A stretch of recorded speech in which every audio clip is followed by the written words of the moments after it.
like the camel on your head. That's is that symbolic? Which one is it on my head? The camel. I think it's probably a kung fu fellow. Oh. Okay. Well, welcome, I warrior will put on sages. my glasses. Ah, yeah. Welcome, warrior sages. I have a wonderful friend, a man of great wisdom and depth. He's been working with leadership. He's been working with top-level business leaders for many, many years, not only helping them in what we would call the outer dimension of their business, but really also working on the inner domain of their being. And it's a very special honor to have such a seasoned sage, a seasoned life warrior. And this is Ron Stotts. So Ron, thank you so much for being here with us, Me too. Warrior Me Sages. too. And Yeah. you're also part of our Warrior Sage community page, and you interact and you share your wisdoms. And this is how we first met. Right. Yes. And Well, I so, just so appreciate what you're doing and your community and all of that. So it's, it's fun to just sort of reach in and share from time to time and share perspectives and insights. And yeah, it's a fun community you have there. thank you. Thank you. It's, Ron, I would love to, dive right in with, what's most important to you, and and why, and what you do and why you do it. Why is that important to you, and what you do and why you do it, please? Yeah, that's a good question. What's most important to me really is, a little surprised by this, but it's serving. And it really is. Yeah, there's just really nothing more important than that, than serving, supporting others. And that's really my vehicle for being present. And, it serves my spiritual journey fully. I was on a Zoom chat just a short time ago with a couple, and before we got on here, and I learned a long time ago that if I'm up in my head, I'm going to be saying things that just create resistance. I'm going to be saying things that I feel like I'm trying to take things in a particular direction or another. And that was very early on. And I was, in my meditation, I realized it really is just sitting in the silence, and being able to completely quiet my mind is probably my greatest gift. It really sounds silly because I can't really take credit for that, but I know how to get out of the way. I've refined the area of getting out of the way so I can watch what's coming through and really just be present and enjoy the wisdom that's there in the conversation or in the experience. And at the end of it, I can't say, wow, I did a great job, because I was watching as well as everybody else was. So, but in that presence, I find I really can tap into what I refer to as big mind, and that higher level of awareness, and let that wisdom come through. And I think everybody has that capability. That's in fact the work that I do is support people in healing the past and moving into those higher levels of awareness so that they can access that big mind, that kind of Einstein, Michelangelo type of creativity and thinking and ideas, and apply it to their work, their life. And yeah. Beautiful. Yeah. You shared something about quieting the mind and how really you're able to remove some aspect or do something. This is a time right now where we all know that there's all types of exasperated circumstances, right, personally, societally, on so many fronts. Mm-hmm. What would your direction or advice be, or support be, to deal with the mind, which is being pulled in every direction right now, especially during these very inflaming times? Yeah. Well, the answer for me is simple, because I've spent my entire life studying the mind in one way or the other. I had centers in Switzerland, meditation centers, personal development centers, that type of thing, and in the States. And as a community, I kind of challenged them. I said, so here we are sitting in meditation trying to quiet the mind. So rather than trying to block all the light coming at us, where is the light switch? What's creating all that noise in our mind? And as a therapist, psychologist, I kind of asked the same question. It's like, yeah, I can help people with all these neuroses, challenges, limitations, but what's causing them? And that's really where, you know, and I'll have to give credit to the community, because we really started looking deeper and deeper and deeper and found that the answer to both is really the same. And that answer is that, you know, the question I often ask is, what does a child want more than anything else? And the answer is always, wherever I'm in the world, everybody seems to be smart enough to know the answer is love. And so, you know, do they want conditional or unconditional love? Well, everybody knows it's unconditional. And so it's like, if a child in that infant state where they're not able to even turn over or do anything else is trying to reach out and connecting really is a matter of their survival, they're going to really start their programming for looking outside of themselves almost in hour one, and making the sounds and the faces and whatever it takes to connect with somebody outside, to get that care, to get that love that they learn, you know, that's the term we use for it later. And so, you know, unfortunately we spend our, well, it's a healthy thing, but we spend most of our childhood really learning to look outside of ourselves. The teachers, everybody, relationships, they're all about looking outside of ourselves. How do I get love? I watch mom and dad do it. I watch my siblings, others. And I become, you know, I finally, at some point, and then actually it starts quite young, I come up with a program for getting love. Sophisticated name for, you know, just a way of holding it, but it's even unconscious, and it seems to start very early on, even in 2, 3 years old. And that program, you know, we invest so much in it. We invest our whole life into it. We'll keep that program, you know, 40s, 50s, 60s, we'll keep it our entire life, even though it never is getting us that unconditional love that we truly want, that we're really looking for. It'll only get us a conditional love, but it's good enough, you know. Yes. And, you know, for some of us, it is good enough. You know, we're getting love, we're working and living in the world, and that's good enough. But if you really start, when I do the deeper work with people, they really get down to that place where they recognize, boy, I really still want that unconditional love more than anything else. And so that's when I begin to support them in doing that more rigorous healing, you might say. Yes, yes. More challenging healing. And it really is all about them. What's holding them, that old program, is all the emotional backlog and all the emotional investment they have in that. So we have to really kind of clear all that up so that they don't have that attachment. They don't have that fear of letting that go. Who am I without that program for getting love? And begin to look within themselves. And as they begin that inner journey, of course, they're developing, I'm using the breath, and I'm using mindfulness, I'm using various ways to really guide them, you know, just as I would as a meditation teacher, but it's, you know, a little bit different direction. And they begin to understand that it's in rediscovering, reconnecting, reaccepting and loving themselves that they become whole. And in that wholeness, they really, it's almost like an exciting moment for them, because they begin to shift that program for getting love from the outside to looking within.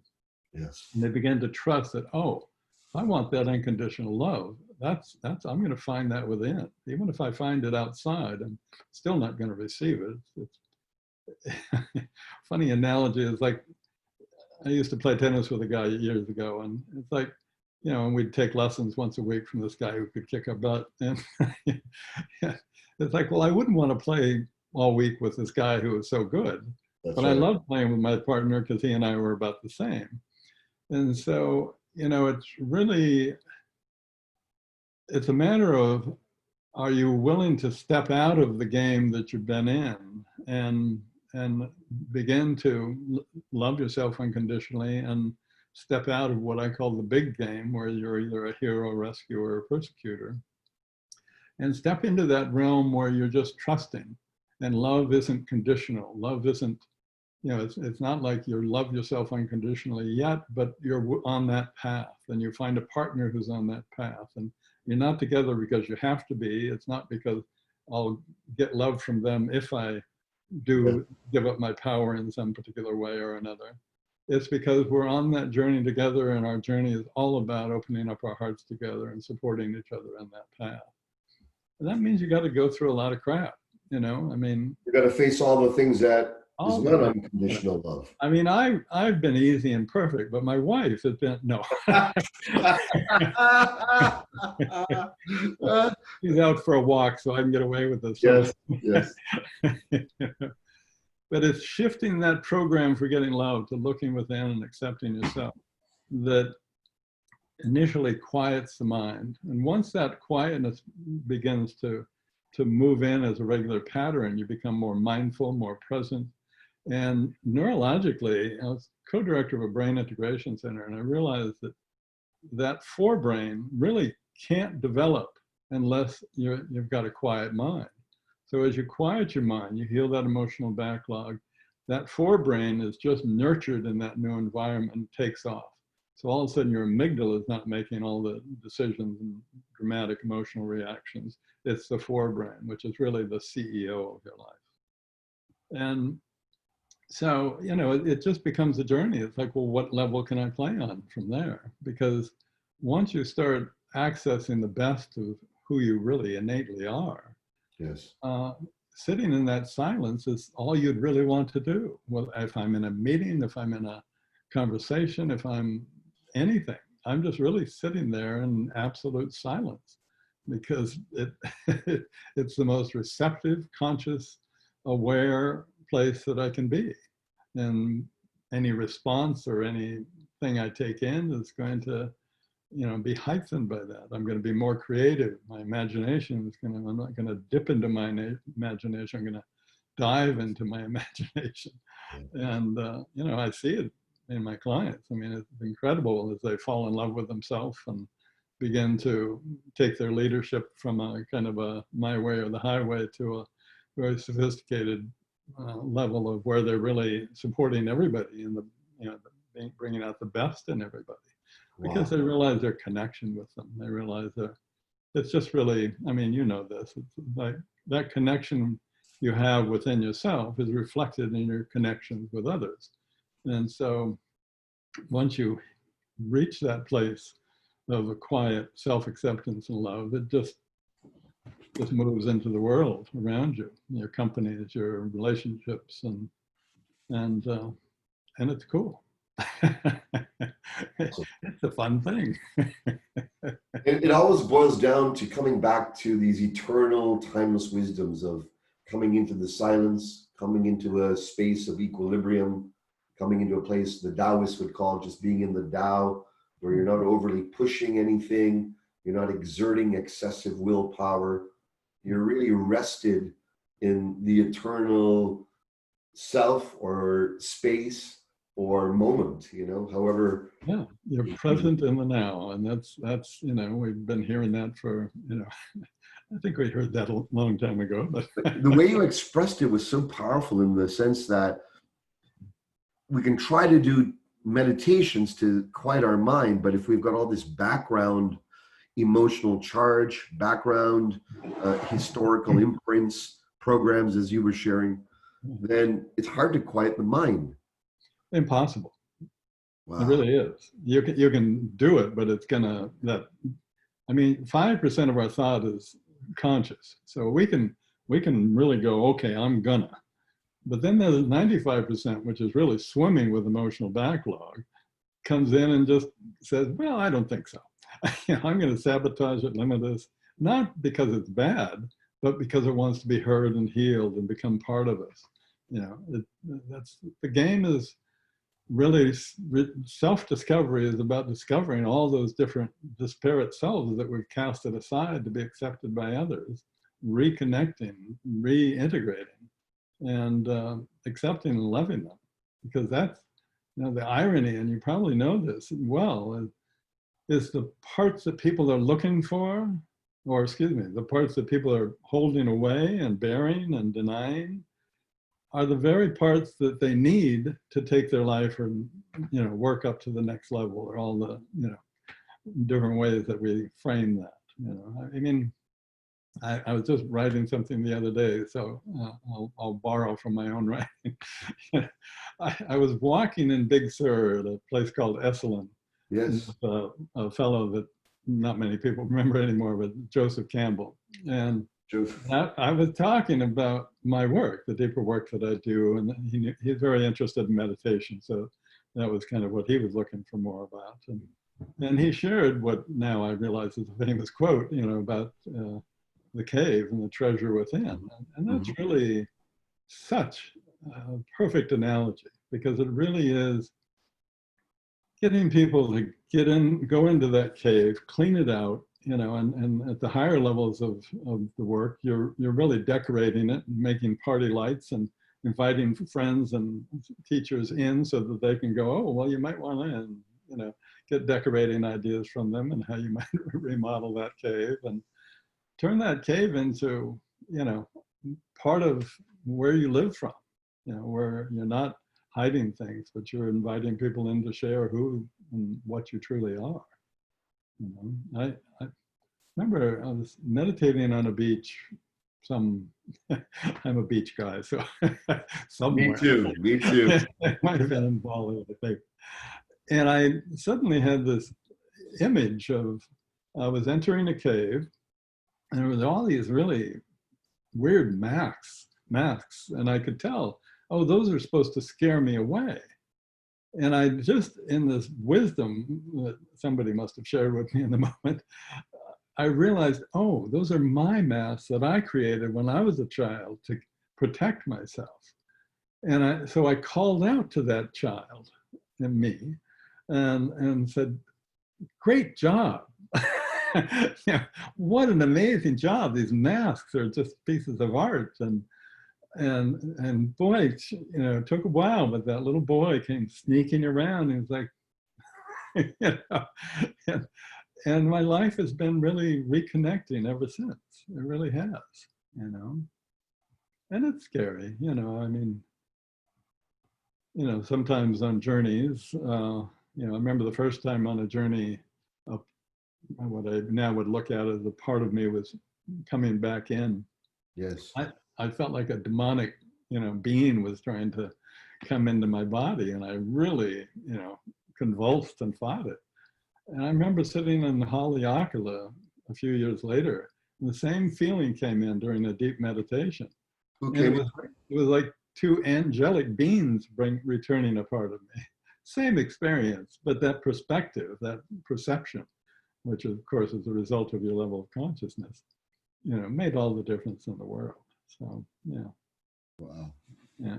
It's just a matter of, I mean, I have to giggle how perfect the universe is, and how, I mean, everything that comes into our life is like so perfectly designed to support us in opening up our hearts and loving more fully. It's just uncanny how perfectly it's designed that way. So I can feel that coming through your smile. Your smile emanates the perfection of existence. So Ron, I probably did it on my answer, but there you go. Thank you. Leadership. This is such an opportune moment now to polish, awaken, deepen, solidify, purify, galvanize our leadership.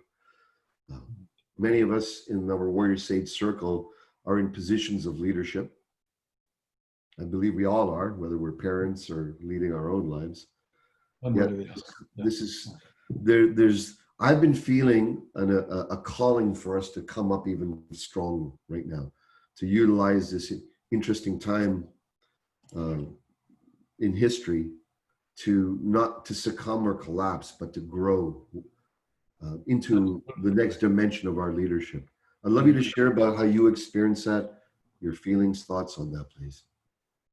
Well, it's really just, where I ended with is I'm just going to launch from that little foundational step that I was on. And it's everything that's coming in our life is really an opportunity. And so COVID is really slamming us in one way, but it's a huge opportunity in another way. I mean, a client called me, and I know he was referred by a client that I'd worked with a few years ago. And this guy was kind of a bull. He was like a no nonsense, my way or the highway guy, definitely. Very, very successful, lots of hotels, lots of various businesses, sport plazas and everything, things that I'm not even aware of in terms of very sophisticated guy. So he finally said, okay, I want to play. And he actually came up to the island that I'm on and rented a place on the south end and worked with me for a couple of months. And he started from a place of, let's call a spade, whatever that means, I'm not sure. But this love stuff, what difference does it make whether I love myself or not? Okay. It's like, oh, okay. Step one. I didn't try and convince him that we should. I just said, well, let's just go into it and see where we get to. But to watch this guy as he got in touch with his emotional backlog and healed his family issues and relationship stuff and got back in touch with what he was at the effect of childhood, things that he didn't even remember happened to him. And as he acknowledged, expressed, and released fully the emotions around all of those things, he found a freedom to breathe. The breath is like my spiritual teacher, my guide, it's taken me into and through heavens and hell worlds. And so I use it a lot in my work. But he got to a place where he fell in love with himself. And in that love, he began to recognize, his love of his life he had just lost because she just didn't want to continue going down that road with him because he was so kind of locked down and closed off. And his business, all of them were, I could tell he was a central figure and everybody else was just kind of doing the work that he dictated that they be doing and very, very successful at it, but very, very unfulfilling, it turns out. He didn't even really realize that. But within 2-3 months, this guy had completely, he was losing more money per month than most of us are making per year. He turned it all around, revamped all of his businesses so that he was doing exactly what he wanted to do, was passionate about, and really excited to continue with. The other, he took all of his high-level players, really brought them into and supported them in collaborating, connecting and collaborating on levels that they had never done before. And, he sold some businesses, developed some others. This guy, he's a take action kind of guy. Wow, that's awesome. But he turned everything around, so his fear of getting older, his fear of being alone, his fear of going, losing everything, not having the love of his life, all of that got turned around. I mean, they flew me down there. Usually people come to see me, but they tempted me with a first-class seat down to San Francisco, and I like that area. So went down and spent the weekend at the ranch that he has. And by the end of the weekend, they announced that they wanted to get married and they'd like me to marry them in a month. Wow. So this guy went from the worst year of his life, that's his word, to the most amazing year of his life that he could have ever imagined. And that's, we were sitting at the table and he was going, I just don't understand how that can happen. And I said, well, if we were in a hot air balloon and I suggested, you want to go higher, drop some sandbags. And lo and behold, yes. some sandbags, you go higher. Yes. And I was just encouraging to really appreciate all the work he had done and all the heaviness that he had dropped. Of course, he expanded his consciousness. of course he opened up his heart. And if he continues that journey, and he's kind of in my back end program, and so he's really doing extremely well. So it doesn't take a lot of time. It just takes that decision. And that's a decision, you know about that. You've got to make that decision that your life is a journey that's, all about your highest intention. And that's, of course, in the work you have to first clear enough out of the way to understand what your highest intention is, but then that's your compass heading from then on out. You just use that. When we find that, my experience has been when we drop the baggage out of the basket, so our balloons go higher, or transform it, or integrate it, bring it from the cold back into our wholeness. It's like what used to be linear progression in whatever intention now sort of jumps into a non-linear, where synchronous activities happen, coordinations happen between people and circumstances that have the outcomes that you wanted at a core soul level, perhaps not at a mind level, but they start to occur and spontaneously present themselves. In other words, when the interference patterns are removed from within, the external patterns are of more congruence and coherence and beauty and love. Absolutely. Yeah. And that's just, I joke with people, and it's like, I like to keep it simple. They go, well, what's the most important thing? Like, breathe. Well, why do you do that? Well, then I can be present. And why would you do that? So that I can be more conscious. And, if I know what my highest intention is, then anything that comes into my life that's supportive of that, I'm going to integrate it in, and it's going to support me on that journey. Anything that comes into my life that isn't in alignment with my highest intention, I disregard and let go of. So it just gets down to that simple. I don't have to make a lot of decisions because it's all in relationship to my highest intention, and so, and that keeps me playing at a more conscious level and minimizes the drama and allows me to be healthy and enjoy an incredible loving relationship with my wife. And It's beautiful. You talk about highest intention. Do you have a written form of this, an expressed form of it, or is it something you're sourcing moment to moment? Kind of ran into mind decades ago. My highest intention is to serve God's divine will.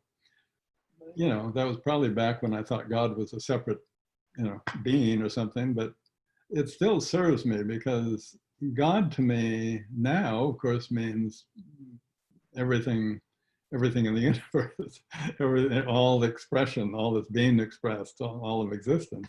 And beyond. I mean, once you dissolve in the infinite and you go into the void, even that is God. And so, it's really a matter of serving God's divine will. It just is another way of saying serving the best that I can for all of existence. And that, of course, serves me. And, everybody talks about selfless service. And in the beginning, you're kind of always really doing it because you will benefit. But after a while, you just trust and are so filled with gratitude that you forget about the benefit. You take it for granted. Then it's more about the service. And, it's a delight. It doesn't mean there aren't challenges. It's like I went for a ride in our boat the other day, my wife and I, and it was just like glass out on the Sound, and we're going down into a new area that we hadn't been in before, and wanted to explore a bay at the end of a neighboring island. And there we were, just roaring along, having a great time, and all of a sudden, the fog just went, and I couldn't see a thing. But I knew where I was going, and of course, I had checked my compass when I started going that direction. So all I had to do was maintain my compass heading, and I was in good shape. I slowed down. I had to still pay attention and that sort of thing, but I never felt lost or distracted or anything. And in fact, my wife and I were having a great time. And I know initially she was kind of like, oh God, what do we do? But I mean, I have to admit that a few minutes later, a large ferry boat was going across our bow. and, but the truth is that just told me where I was and was great information, not something to worry about. And so, yeah, knowing that highest intention just clarifies, simplifies, and gives you that opportunity to be present with, the whole concept of presence and mindfulness, and that is being present with your thoughts, feelings, level of consciousness. And I can see it also being a powerful check-in with all decisions, small and large. If they're checked against or feeling through, what is my highest intention, my deepest intention, my spirit intention, then we get a navigation. We get to really see, are we aligned in the navigation of what our soul is really yearning for, or are we off it? It's like that warm, cold, hot type. Yeah, I think that's absolutely true. And of course, in time, it becomes who you are. So there's not a lot of checking in. It's just being with it. I like to, meditation is a big part of my life, but I'll still enjoy, relish is the real word, just a good sit for 6 hours, but on the cushion for 5 or 6 hours. And, the first couple hours you're kind of processing and, having mindfulness exercise and making just sort of like, how am I doing? What are my thoughts? What are my feelings? What is my level of consciousness? What do I need to clean up? But then you're kind of like, okay, we're current, and then you can just let go, and then you just get to dance and dissolve in the infinite. And yeah, it's in that silence. I mean, maybe this is a prejudice I should look at, but it's almost like in that silence is where the spiritual life begins, because it's so dramatically different. First you see windows into other realities or other, and then you see doorways, and then you begin to, I mean, there was a stage I went through a long time ago, where I explored other realities, and just through meditation, not alternative vehicles.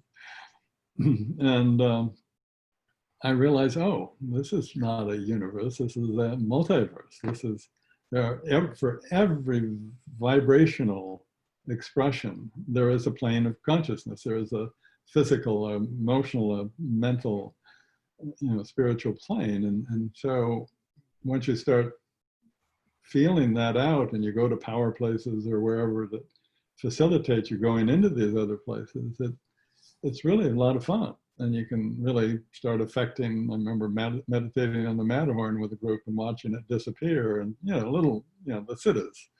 But that's it turns out is somewhat of a distraction, especially for students. I had fun.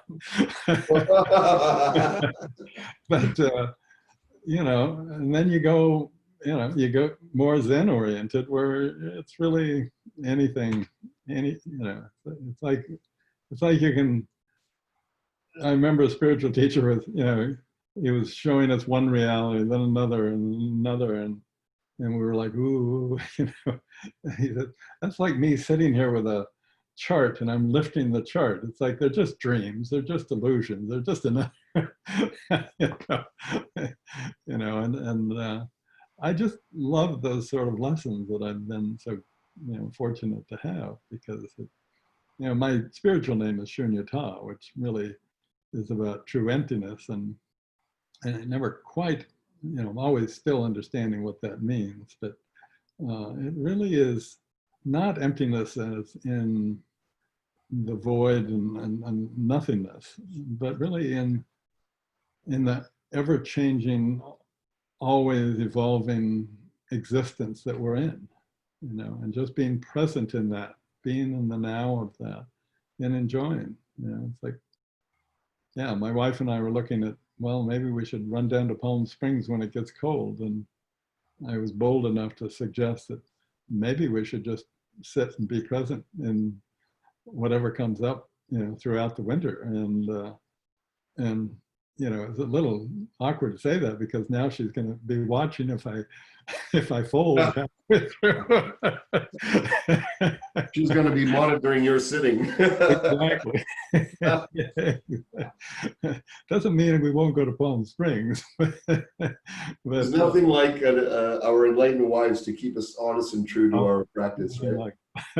Yeah, I remember thinking that I didn't have relationships were kind of a distraction when I was in my early 30s. And yes. now I realize that they are the greatest gift on the spiritual journey. I really do feel that. How long have you been married or in partnership? We're 30 some years, 31 years now. You know, I mean, that's really fairly, you know, short time, but it's allowed us to dip our. Please share with me some of your love secrets, your passion secrets. Well, you know, I think being a psychologist and a meditation teacher, and I'm also, you know, into the body healing and stuff as a chiropractor, but my wife noticed that in the early years that when something would come up, I would want to kind of process through it or look at it or deal with it. And it was kind of like, we have to look at everything. And I watched her shift to recognizing, oh, he's like in the garden, he sees weeds growing. So he, you know, it doesn't have to wait till the dandelions sending out seeds. He's picking it early and taking care of it. And that allows, you know, I am a gardener. So, you know, that's a good analogy for me. And so, yeah. And, you know, I had another friend say once, you know, you're always processing. And I said, well, I call that being present. You know, you know, with whatever it is. I mean, you know, people will think I'm crazy if I say this in a community. I keep forgetting we're just talking to each other, not just talking to each other. But I design and build high-end Asian gardens and that type of thing sometimes. Really? And, you know, I've done like $1 million Japanese gardens and that sort of thing. But wow. To you know, I have to sit in that silence to receive the image of, you know, holding the space and holding the people in mind and the intention I have with the garden. And I watch it come in and it unfolds over an hour or two, and then you go create it. And that's really the same thing as I'm doing when I'm working with somebody, individual, couples, groups, is I'm just sitting there watching that information come in, being present with the plants, you know, choosing the rock, setting the rock so that it's like you know, when a painter paints a stroke, where that stroke goes or ends is where it'll take your eye that way. So you can use plants and boulders and pathways or anything else you want to do the same thing in a large landscaping area. So you're really guiding people through an experience of sight, smells, tastes, feelings, you know, auditory support. And so, yeah, I don't think it would matter what we're talking about. I would always come back to that same sense of what it's about. Does that make sense? Or did I get So to come to a completion for us today, I want to talk about, I'd love to ask you about this whole, we have so much division going on right now. We see political division, we see intensity of fire being poured on by all sides, demonizing everyone, each side feeling absolutely justified by their vehemency against another side. Can you share your feelings of what's going on here and how we as conscious beings, warrior sages, can approach this? By being present and conscious, oddly enough. Surprised you with that one, probably. Yes. You know, you have to take full 110% responsibility for your life, and your life includes the world and universe that you live in. And so when we see what's going on in the world, you really have to just acknowledge that that's a reflection of what's going on within us individually. You know, the division, the disconnection that I see within people. You know, they're constantly looking and addicted to looking outside of themselves for all of the answers that they know they can only, well, I know, they can only find within. And there's almost like a fear and a panic that, you know, of looking within.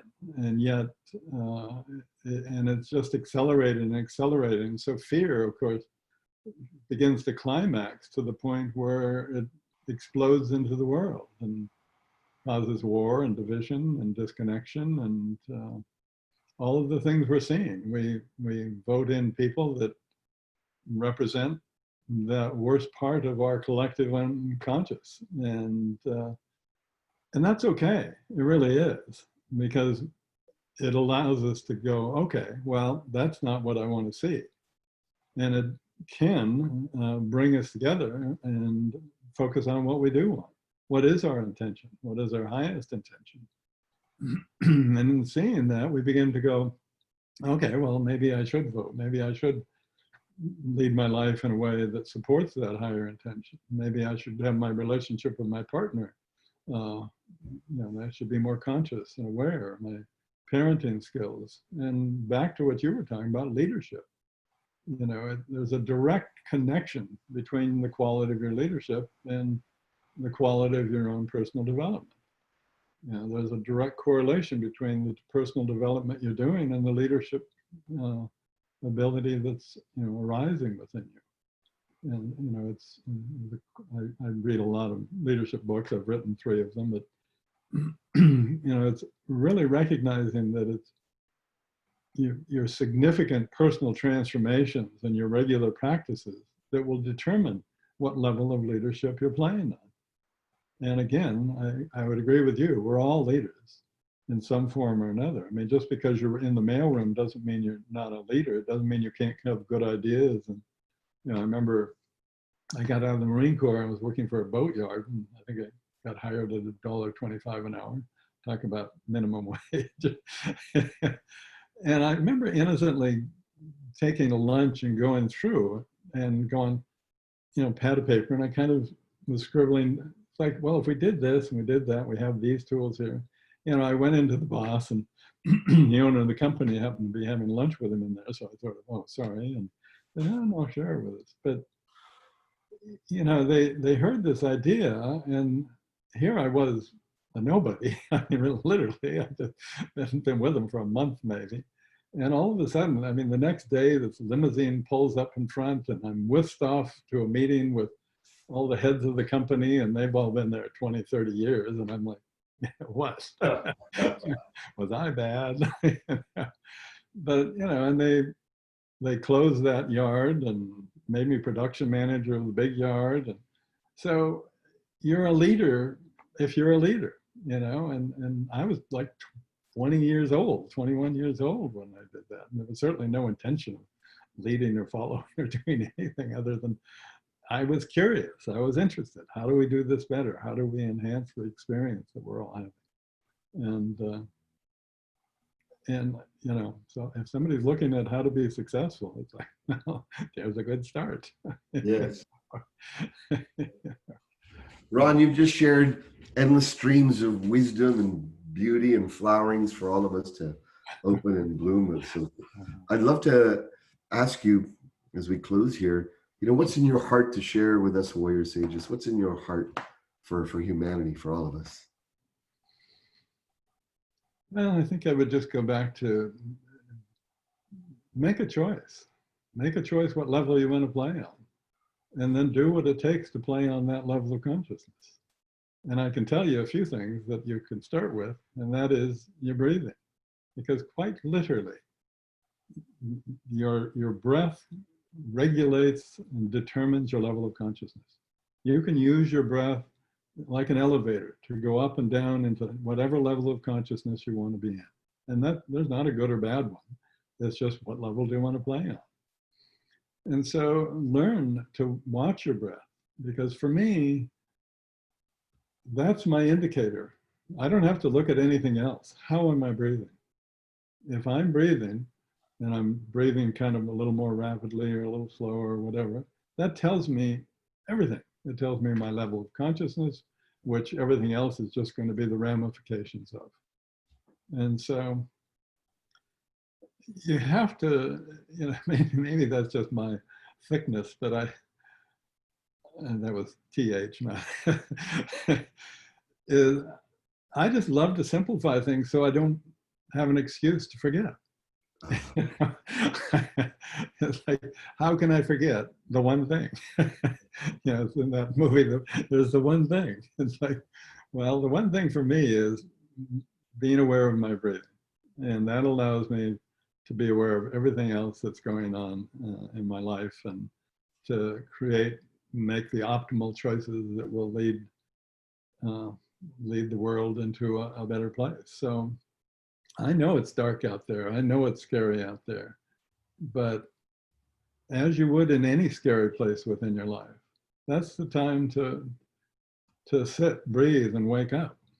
I remember I was on a point in Big Sur meditating. I used to go up there once a month to this favorite place of mine. And I was just sitting there meditating. It was about 1 in the morning, 1:30 in the morning, when I felt like, okay, I'm ready to go back. And so you have to hike through the woods and everything to get back to the road. And I was really had just left the point, the coast, and gotten into the woods. And all of a sudden there was this loud noise, maybe 20 feet off to my right.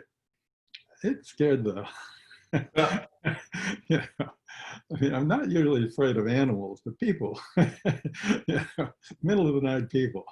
Yes. But I watched myself, I'd been in a high state, so it was very easy. I sat down, went into a high state, just put out my energy to see, feel, know what was going on. And within moments, this complete black forest that I was sitting in lit up. I mean, I don't want to try and scientifically explain this, so I'm not, but all of a sudden I could see everything, literally. And there wasn't anything over there. I realized maybe it was a tree limb that fell, I don't know. And I just walked. It was the greatest walk I've ever had off the point, because it was like having a flashlight on. I usually don't use flashlights. But it was like moonlight, but it was, not particleized. It was just filled it. And it was just the life from the plants that I was connecting with, the light from the life of the plants. And so what level do you want to play on? Because I'll tell you, it's unlimited. It's incredibly unlimited what we can do and what we're capable of. And so, yeah, if you think you're there, that's nice, but there's another there, another No infinite. rival. Continuous evolution.